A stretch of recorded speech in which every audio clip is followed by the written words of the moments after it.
యేసుని ప్రేమ ఛానల్కి స్వాగతం. దయచేసి ఈ ఛానల్ని లైక్ చేయండి. సామెతల గ్రంథం 28వ అధ్యాయం.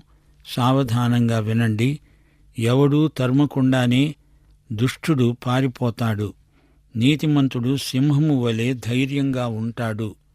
ఒక పాపి దేవుని వాక్యము వింటూ ఉండగా అతని మనస్సాక్షి అతన్ని గద్దిస్తుంది. అతడు తన పాపాన్ని ఒప్పుకొని రక్షించబడతాడు, లేదా తప్పుకొని పారిపోతాడు. మానవునిలో అపరాధ భావన గూడు కట్టుకొని ఉంటుంది. ఇటువంటి మానసిక స్థితి ఒక పట్టాన మారేది కాదు. మనస్తత్వ శాస్త్రజ్ఞులు దీనిని పోగొట్టలేరు. పాపాన్ని ఒప్పుకుంటేనే కాని మనస్సాక్షిలో రభస అంతరించదు. అపరాధ భావన లేనప్పుడు ఆ వ్యక్తి భయపడాల్సిన అవసరమే లేదు. అతడు సింహములాగా లేచి నిలవబడతాడు. అతని మనస్సుకు విడుదల ప్రాప్తిస్తుంది. ఇతరులు ఏమనుకుంటున్నారు అనే దాన్ని గురించి ఆ వ్యక్తి లెక్క చేయడు. నీతిమంతుడు సింహంలాగా ధైర్యంగా నిలబడతాడు. దేశస్థుల దోషము వలన దాని అధికారులు అనేకులవుతారు. బుద్ధిజ్ఞానములు గలవారి చేత దాని అధికారం స్థిరపరచబడుతుంది. నేరాలు, అత్యాచారాలు ఎక్కువ అవుతున్నాయి. దాన్ని బట్టి న్యాయస్థానాలు ఎక్కువవుతున్నాయి. న్యాయవాదులు, న్యాయాధిపతులు, అధికారులు ఎక్కువవుతున్నారు. అయితే బుద్ధిజ్ఞానములు గల అధికారులు లేకపోతే అందరికీ న్యాయం జరగదు, దొరకదు. న్యాయాధికారులు నిష్పాక్షికంగా తీర్పు చెప్పాలి. దానికి దేవుడిచ్చే బుద్ధిజ్ఞానాలు కావాలి. కంచే చేను మేస్తే ఇక న్యాయమెక్కడిది? బీదలను బాధించే దరిద్రుడు ఆహార వస్తువులను ఉండనీయక కొట్టుకొని పోయే వానితో సమానం. బీదలను బాధించేవాడు దరిద్రుడవుతాడు. అన్నవస్త్రాలను ఇతరులకు దొరక్కుండా చేసేవాడు అవి తనకు దొరక్క కొట్టుకుపోతాడు. ఒకరిని దరిద్రులను చేసి తాను దరిద్రుడై అందరితో పాటు అతడు కొట్టుకుపోతాడు. ఇది స్వయంకృతాపరాధం. ధర్మశాస్త్రమును తోసివేసేవారు దుష్టులను పొగుడుతూ ఉంటారు. ధర్మశాస్త్రమును అనుసరించేవారు వారితో పోరాడతారు. ధర్మశాస్త్రాన్ని మీరేవాడు దుష్టుడు. తనకు తోడుబోయిన వారిని, తనలాగే ధర్మశాస్త్రాన్ని మీరిన ముద్దాయిలను అతడు మెచ్చుకుంటాడు. ధర్మశాస్త్రమును అనుసరించేవారు నేరస్తులతో పోరాడవలసి వస్తుంది. దేవుని వాక్యాన్ని కాదని బతికేవారికి, వాక్య ప్రమాణం మేరకు జీవించేవారికి మధ్య పోరాటం తప్పదు. ధర్మశాస్త్ర యుగం కాదిది, కృపాయుగం. యేసుక్రీస్తు పరిశుద్ధాత్మ మనకు ధర్మశాస్త్రాన్ని మించి జీవించడానికి సాయం చేస్తారు. దేవునికి అవిధేయులైన వారిలో పరిశుద్ధాత్మ పనిచెయ్యడు. దుష్టులు న్యాయము ఎట్టిదైనది గ్రహించరు. యెహోవాను ఆశ్రయించేవారు సమస్తమును గ్రహిస్తారు. న్యాయం ఏమిటో దుష్టులకు తెలియదు. అన్యాయం చేయడానికి వారు వెనుకాడరు. న్యాయం విషయమై సున్నితమైన మనస్సాక్షిని దేవుడే మనకు ఇవ్వగలడు. యెహోవాను ఆశ్రయించిన వారు, క్రీస్తునందు తమ ఆశ్రయాన్ని కనుగొన్నవారు సమస్తము గ్రహించగలరు. పరిశుద్ధాత్మ వారిని సర్వసత్యములోకి నడిపిస్తాడు. మనకు ఈ విషయంలో దేవుని ప్రత్యక్షం ఎంతైనా అవసరం. దైవభక్తిని గురించిన మర్మము గొప్పది. ఆయన సశరీరుడుగా ప్రత్యక్షమయ్యాడు. క్రీస్తే మన సమగ్ర ప్రత్యక్షం. వంచకుడై ధనము సంపాదించిన వానికంటే యథార్థముగా ప్రవర్తించే దరిద్రుడు వాసి. మోసం చేసి సంపాదించిన ధనం నిన్ను మోసం చేస్తుంది. త్రుటిలో తిరిగి దరిద్రుడివవుతావు.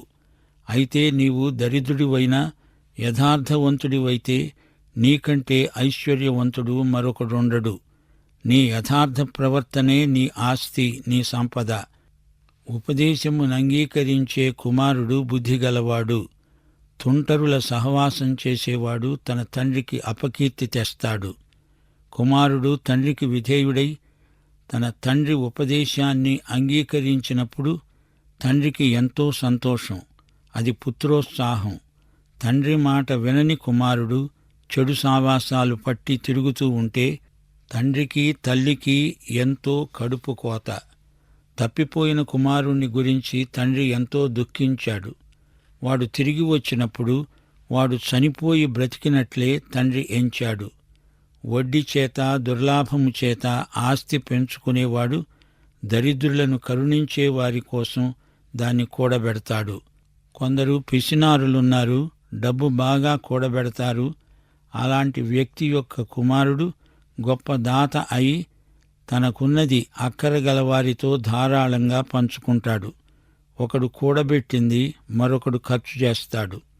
9వ వచనం, ధర్మశాస్త్రం వినపడకుండా చెవిని తొలగించుకునే వాని ప్రార్థన హేయం. ఈ సామెతలో ధర్మశాస్త్రం అన్నప్పుడు అది దేవుని వాక్యము లేక సువార్త అని గ్రహించాలి. సొలొమోను కాలం నాటికి పంచగ్రంథాలున్నాయి. యెహోషువ గ్రంథం, న్యాయాధిపతులు, కొన్ని కీర్తనలు కూడా ఉన్నాయి. అదంతా దేవుని వాక్యమే. దేవుడు నీ మనవి వినాలంటే మొదట నీవు ఆయన మాట వినాలి. భక్తిహీనుడి ప్రార్థన దేవుడు వినడు. ప్రార్థన చేయదలుచుకుంటే పాపి ఒకే ప్రార్థన చేయగలడు. దేవా, పాపినైన నన్ను కరుణించు. యేసు నామమున, యేసు ద్వారా మాత్రమే ప్రార్థించాలి. క్రీస్తు లేకుండా దేవుని యొద్దకు ఎలా వెళ్ళగలం?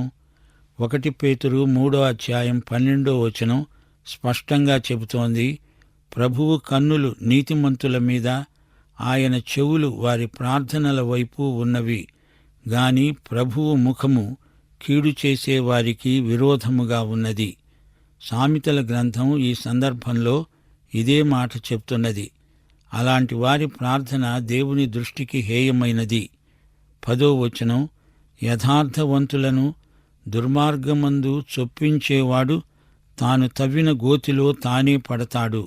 యథార్థవంతులు మేలైన దానిని స్వతంత్రించుకుంటారు. ఇదే నియమం లోకమంతటా పనిచేస్తున్నది. ఎవడు తవ్వుకున్న గోతిలో వాడే పడతాడు. దావీదు గొప్ప రాజే, అయినా అతడు చేసిన పాపం అతని కుటుంబానికి, గోత్రానికి, దేశం మొత్తానికి కళంకం తెచ్చిపెట్టింది. దేవుడతన్ని క్షమించాడు. అయినా ఆ మచ్చ అందరికీ కనపడుతూనే ఉంది. 11వ వచనం, ఐశ్వర్యవంతుడు తన దృష్టికి తానే జ్ఞాని, వివేకము గల దరిద్రుడు అతణ్ణి పరిశోధిస్తాడు. ఐశ్వర్యం వల్ల అహంభావం కలుగుతుంది. ఐశ్వర్యవంతులు మహాసభలలో మాట్లాడతారు, ఉపన్యసిస్తారు. తాము దేవునికి ఎంత ఇచ్చింది, దేవుని కోసం ఎంత త్యాగం చేసింది సాక్ష్యమిస్తారు. గాని ఒక బీదవాడు దేవుని కోసం చేసే త్యాగం ఎంతో గొప్పది. యేసు ప్రభువు బీద విధవరాలి కానుకను ఎంతో ప్రశంసించాడు. ఆమె తనకు ఉన్నదంతా ఇచ్చింది. ధనికులు ఇవ్వగా ఇంకా చాలా మిగిలి ఉంటుంది. ఇచ్చిన తరువాత కూడా వారు ఇంకా ధనికులే. నీతిమంతులకు జయము కలగడం మహాఘనతకు కారణం. దుష్టులు గొప్పవారగునప్పుడు జనులు దాగి ఉంటారు. దుష్టుల గొప్పతనం గొప్ప దుష్టత్వమే అవుతుంది. నీతిమంతుల జయం నీతికే జయం. 13వ వచనం, అతిక్రమములను దాచిపెట్టేవాడు వర్ధిల్లడు, వాటిని ఒప్పుకొని విడిచిపెట్టేవాడు కనికరం పొందుతాడు. ఇది గొప్ప సామెత. కొందరు తమకు ప్రియమైన కొన్ని పాపాలను దాచిపెడతారు, వాటిని బయట పెట్టరు. తాము పైకి భక్తులుగానే కనపడుతుంటారు. అందరూ అలాగే అనుకుంటారు, కాని అలాంటి వ్యక్తి వర్ధిల్లడు. తన పాపాలను విడిచిపెడితే దేవుడు కనికరిస్తాడు. ఇదే మాట 1 యోహాను 1:9 వచనంలో చెప్పబడింది. మన పాపములను మనం ఒప్పుకొనిన ఎడల ఆయన నమ్మదగిన వాడును నీతిమంతుడును గనుక ఆయన మన పాపములను క్షమించి సమస్త దుర్నీతి నుండి మనలను పవిత్రులనుగా చేస్తాడు. పాపాలు ఎవరి ఎదుట ఒప్పుకోవాలి? దేవుని ఎదుటనే ఒప్పుకోవాలి. దేవుడే పాపాలను క్షమించగల సమర్థుడు. పాపము లేదన్నట్లు నటిస్తే అదే గొప్ప పాపమవుతుంది. పాపాన్ని ఒప్పుకోవాలి, విడిచిపెట్టాలి. 14వ వచనం, నిత్యము భయము కలిగి ప్రవర్తించేవాడు ధన్యుడు, హృదయమును కఠినపరుచుకునేవాడు కీడులో పడతాడు. సామెతలు 9వ అధ్యాయం 10వ వచనం, యెహోవాయందు భయభక్తులు కలిగి ఉండడమే జ్ఞానానికి మూలం. పరిశుద్ధ దేవుని గూర్చిన తెలివి వివేచనకు ఆధారం. హృదయ కాఠిన్యం మానవునికి కీడుగా పరిణమిస్తుంది. దేవునికి భయపడేవాడు దేవుని మాట వింటాడు. దేవునికి ప్రీతికరమైన మార్గాన నడుస్తాడు. వినయ విధేయతలు కలిగి ప్రవర్తిస్తాడు. తన బలహీనతలను ఒప్పుకుంటాడు. దేవుని మీద పూర్తిగా ఆధారపడతాడు. దేవుని యందు భయభక్తులు అంటే ఇదే. ఈ రోజున దైవ సేవకులకు, సంఘాలకు ఎన్నెన్నో శోధనలు ఎదురవుతున్నాయి. దేవుని వాక్య సత్యాలను అమలు పరచని సంఘస్థులు దేవునికి తిరుగుబాటు చేసేవారవుతున్నారు. సామెతల గ్రంథంలోని విశేషమిదే. పక్షపాతం లేకుండా సత్యాన్ని ఉన్నది ఉన్నట్లు చెబుతుంది. ఈ సామెతల్లోని సత్యాలు శరీరానుసారులైన కొందరికి నొప్పి అనిపించవచ్చు. అయినా దేవుని సత్యం ఎన్నటికీ మారదు. దానిని మార్చడానికి ఎవరూ సాహసించకూడదు. బొబ్బరించే సింహము, తిరుగులాడే ఎలుగుబంటి, దరిద్రులైన జనుల నేలే దుష్టుడు సమానమే. దుష్ట పరిపాలకుడు బీదలైన తన ప్రజలను సింహంలాగా, ఎలుబంటిలాగా వధకు, హింసకు గురిచేస్తాడు. బీదలను ఇంకా బీదలను చేస్తాడు. నిర్దాక్షిణ్యంగా బీదలను ఎడతెగక బాధ పెడతాడు. వారిని బీదలనుగా ఉంచితేనే గాని తన రాచరికం నిలువదు. వారు నోరెత్తడానికి వీల్లేకుండా వారిని అణగదొక్కుతాడు. బీదల ఉసురు అతనికి తగలకపోదు. వివేకము లేనివాడివై జనులను అధికముగా బాధపెట్టే అధికారి, దుర్లాభమును ద్వేషించేవాడు దీర్ఘాయుష్మంతుడవుతాడు. అధికారి జనులకు సహాయము చేయడానికే నియమించబడ్డాడు. దుర్లాభాపేక్ష వల్ల మనిషికి ఆయుష్ క్షీణిస్తుంది, ఆరోగ్యం చెడిపోతుంది. అధికారులు సేవా దృక్పథంలో పనిచేయాలి. లంచగొండులై ప్రజలను బాధపెట్టే అధికారులు ప్రజాద్రోహులు. 17వ వచనం, ప్రాణము తీసి దోషము కట్టుకున్నవాడు గోతికి పరిగెత్తుతాడు. ఎవరూ అటివారిని ఆపకూడదు. హత్య చేసిన వాడు మనస్సాక్షిలో మథనపడతాడు. అంతర్మథనం మొదలవుతుంది. అలాంటి వ్యక్తి ఆత్మహత్యకు కూడా పూనుకుంటాడు. ఇస్కరియోతు యూదా సంగతి చూడండి. అతడు చేసిన ఘోర పాపానికి అతని మనస్సాక్షి మరీ బరువెక్కిపోయింది. చివరికి ఆత్మహత్య చేసుకున్నాడు. ఉరిపెట్టుకుని భయంకరమైన చావు చచ్చాడు. కొందరు కొన్ని సంవత్సరాల తరబడి మనస్సాక్షిని తొక్కిపట్టి ఉంచుతారు. తుట్టతుదకు అది బహిరంగంగా ఒప్పుకోక తప్పదు. చెరసాల నిర్బంధంలో ఉన్న కొందరు ఖైదీలు అంతకుముందు తాము చేసిన అనేక నేరాలను ఒప్పుకుంటారు. అంతవరకు ఎవరికీ చెప్పకుండా దాచిపెట్టిన నేరాలను మనస్సాక్షిలో రభసను బట్టి ఒప్పుకుంటారు. అపరాధ భావన నేరస్తుడి మనస్సును, హృదయాన్ని అట్టిట్టు చేస్తుంది. మనస్సాక్షిలో అలజడి బయలుదేరుతుంది. మనిషి దాని నుండి తప్పించుకోలేడు. కొందరైతే ప్రభువు దగ్గరికి వచ్చి పాపక్షమాపణ పొంది దేవుని బిడ్డలవుతారు. ఇదే దేవుడు ఏర్పరచిన విధానం. యథార్థంగా ప్రవర్తించేవాడు రక్షించబడతాడు. మూర్ఖంగా ప్రవర్తించేవాడు హఠాత్తుగా పడిపోతాడు. తన పొలం సేద్యం చేసుకునే వానికి కడుపు నిండా అన్నం దొరుకుతుంది. వ్యర్థమైన వాటిని అనుసరించే వారికి కలిగే పేదరికం ఇంతా అంతా కాదు. కృషి ఉన్న చోట కరువు ఉండదు. పరిశ్రమ లోపించిన చోట పేదరికం ఎక్కువవుతుంది. దేవుని బిడ్డలు యథార్థపరులు. మూర్ఖ ప్రవర్తన దేవుని బిడ్డలకు తగింది కాదు. నమ్మకమైన వానికి దీవెనలు మెండుగా కలుగుతాయి. ధనవంతుడవటానికి ఆతురపడేవాడు శిక్షనొందకపోడు. ధనవంతుడైనప్పుడు అతనికి శోధనలు ఎక్కువవుతాయి. వాటికి లొంగి అతడు శిక్షకు గురి అవుతాడు. పక్షపాత వైఖరి మంచిది కాదు.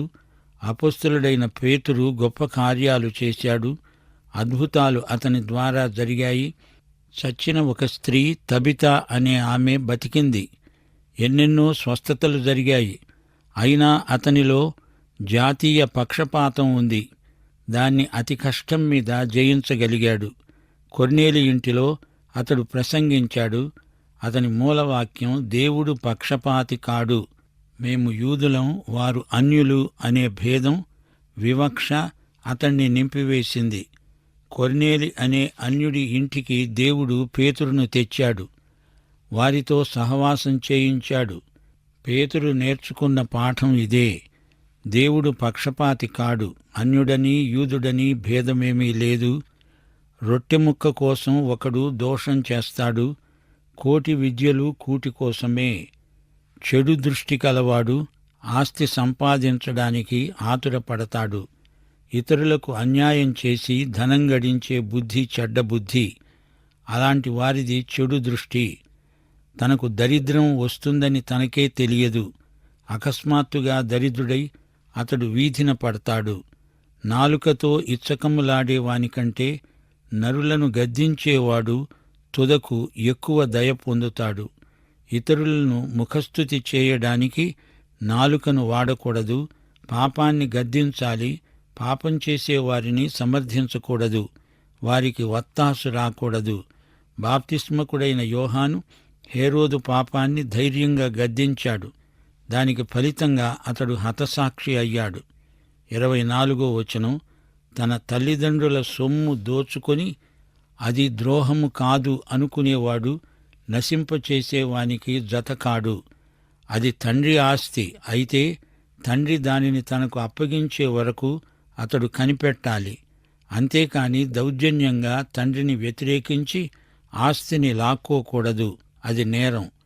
మత్తయి సువార్త 15వ అధ్యాయం 5-6 వచనాలలో ప్రభు అన్నాడు, ఒకడు తన తండ్రినైనా తల్లినైనా చూచి, నా వలన నీకేది ప్రయోజనమవుతుందో అది దేవార్పితము అని చెప్పిన ఎడల అతడు తన తండ్రినైనా తల్లినైనా ఘనపరచనక్కర్లేదని మీరు చెబుతున్నారు. అది తప్పు. దైవభక్తి ముసుగు వేసుకొని తల్లిదండ్రులను విడిచిపెట్టడం, తమ బాధ్యతల నుండి తప్పించుకోవడం దైవభక్తి కానే కాదు. తల్లిదండ్రులను వారి సంతానం జీవితకాలమంతా ఘనపరచాలి. వారికి వీరెంతో అచ్చి ఉన్నారు. యెహోవాయందు నమ్మకముంచేవాడు వర్ధిల్లుతాడు. బీదలకు ఇచ్చేవానికి లేమి కలగదు. దుష్టులు గొప్పవారైతే జనులు దాక్కుంటారు. దుష్టులు నశించినప్పుడు నీతిమంతులు ఎక్కువవుతారు. దుష్టుడు అంటే సైతాను. వాడు పరిపాలన చేస్తే నీతిమంతులకు శ్రమలు. సైతాను క్రియలను ప్రభువు ఇప్పుడు లయపరుస్తాడు. త్వరలో సైతానే లయమైపోతాడు. ఈ అధ్యాయంలోని ముఖ్యాంశాలు ఒక్కసారి గమనించండి. దుష్టులు, నీతిమంతులు ఈ అధ్యాయంలో పేర్కొనబడ్డారు. దుష్టుల ఆలోచన చొప్పున నడువక, పాపుల మార్గమున నిలువక, అపహాసకులు కూర్చుండే చోట కూర్చుండక, నీతిమంతులు దేవుని న్యాయసభలో కూర్చుంటారు. యథార్థవంతులు ఎలా వ్యవహరిస్తారో చెప్పబడింది. విశ్వసనీయులకెన్నో దీవెనలు. పేరాశ గలవారికి శ్రమలు తప్పవు. మనిషిలోని అపరాధ భావన ఒక పట్టాన పోదు. యేసుక్రీస్తునందు పాపక్షమాపణ పొందితేనే కాని అపరాధ భావన పోదు. పాపం క్యాన్సర్ లాంటిది. దాన్ని దాచిపెట్టే ప్రయత్నం చేయకూడదు. అది గొప్ప ప్రమాదానికి దారితీస్తుంది. నీ పాపాన్ని ప్రభువు ఎదుట ఒప్పుకోవాలి. పాపాలు క్షమించగలవాడు ఆయనే. తల్లిదండ్రులను సన్మానించవలసిందని యువతీ యువకులకు ఈ అధ్యాయంలో గొప్ప హెచ్చరిక ఉంది. హెబ్రీ పత్రిక 12వ అధ్యాయం 28వ వచనంతో ఈ పాఠం ముగించగోరుతాము. మనము నిశ్చలమైన రాజ్యమును పొంది దైవ కృప కలిగి ఉందాము. ఆ కృప కలిగి వినయ భయభక్తులతో దేవునికి ప్రీతికరమైన సేవ చేతాము. ఏలయనగా మన దేవుడు దహించే అగ్ని. ఒక్క మాట, సామెతల గ్రంథం అన్ని కాలాలకు వర్తిస్తుంది. పాత నిబంధన కాలానికి, కొత్త నిబంధన కాలానికి, పాత యెరూషలేముకు, కొత్త యెరూషలేముకు సామెతల గ్రంథంలో ఒక సందేశముంది. కాలదోషం పట్టని సార్వత్రిక సామెతలను సొలొమోను సేకరించాడు. సొలొమోను కంటే శ్రేష్ఠుడైన యేసును నీ స్వకీయ రక్షకుడుగా ఎరుగుదువా? అయితే ఈ పాఠమంతా నీకోసమే. దైవాశీస్సులు. ఆమేన్. దయచేసి ఈ ఛానల్ని లైక్ చేయండి, షేర్ చేయండి, సబ్స్క్రైబ్ చేయండి.